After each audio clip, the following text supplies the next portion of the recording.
தேன்வெளி channel சொந்தங்களுக்கு அன்பு வணக்கம். நாம் இன்றைக்கி என்ன பார்க்கலாங்கன்னா, இயற்கை காளான். இந்த காளான் வந்துங்க பருவமழை சீசனில் தான் நம்மளுக்கு கிடைக்கி. வருஷத்தில் ஒரு முறை மழை அதிகமாக பெய்யும்போது மின்னல் வருங்கள, அந்த மின்னலுடைய ஒளியானது மண்ணில் பட்டு அந்த கோள்கள் இயக்கத்துக்கு தகுந்த மாதிரி அந்த மண்ணோட தன்மையில் இந்த மாதிரி காளான் வந்து உருவாகும்.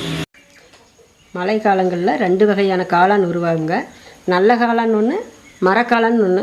இப்படி 2 விதமான காளான் உருவாகும். நம்ம வந்து நல்ல காளான் தான் நம்ம யூஸ் பண்ணணும் சமையலுக்கு. நல்ல காளான் மரக்காளானுக்கு வித்தியாசம்னு பார்த்தீங்கன்னா இந்த மாதிரி இருக்குங்க. நல்ல காளான் மேலே வந்து இப்படி ப்ரௌன் கலராக இருக்குது. இந்த உள்பகுதி வந்து வெளுமையாக இருக்குங்க.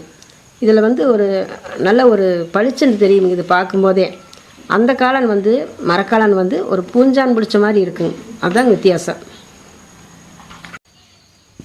இந்த காளான் வந்து வருஷத்தில் ஒரு முறை தான் நம்மளுக்கு கிடைக்குங்க மழை சீசனில். பண்ணைகளில் வந்து வருஷமெல்லாம் வந்து விதை போட்டு உற்பத்தி பண்ணி நம்மளுக்கு கொடுப்பாங்க. இந்த காளான் தாங்க நல்ல ஒரு டேஸ்ட்டாக இருக்குங்க.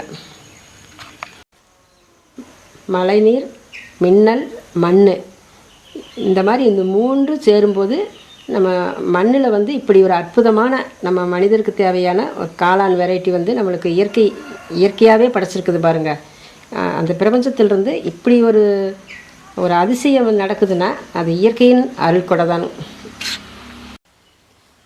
இந்த காளான் வந்து சமையல் பண்ணி கூட ஃப்ரிட்ஜில் வச்சுட்டு கூட மறுநாள் சாப்பிட்லாம். ஆனால் அப்படியே வந்து பச்சையாக காளான் சாப்பிட்றதோ அல்லது ஒரு நாள் வச்சுருந்துட்டு மறுநாள் சமைக்கலாங்கிறது கண்டிப்பாக வந்து அது செஞ்சிடாதீங்க. இது ஒரு ஞாபகமாக வச்சுக்கணும். முக்கியமான பதிவு இதுதாங்க. இதில் காளான் எடுத்து கழுவிட்டு கட் பண்ணிவிட்டு சும்மா சாதாரண சிம்பிளாக செய்கிற மெத்தட் இப்போ சொல்லியிருக்குங்க. எண்ணெய் ஊற்றி கடுகு, கருவேப்பிலை, வெங்காயம் போட்டு தாளித்து சாம்பார் பொடி மட்டும் போட்டு கொஞ்சம் தண்ணி சேர்த்து வேக வச்சு எடுத்து வச்சாச்சுங்க. உப்பு வந்து தேவைக்கு வந்து போட்டுக்கலாங்க. வேகும்போதே போட்டுறோணுங்க. அதுமா ரொம்ப சிம்பிளாக செய்கிற மெத்தட் தாங்க இது. பண்ணை காளான் விட இதுதாங்க டேஸ்ட்டு அதிகம், ஆரோக்கியம் அதிகம்.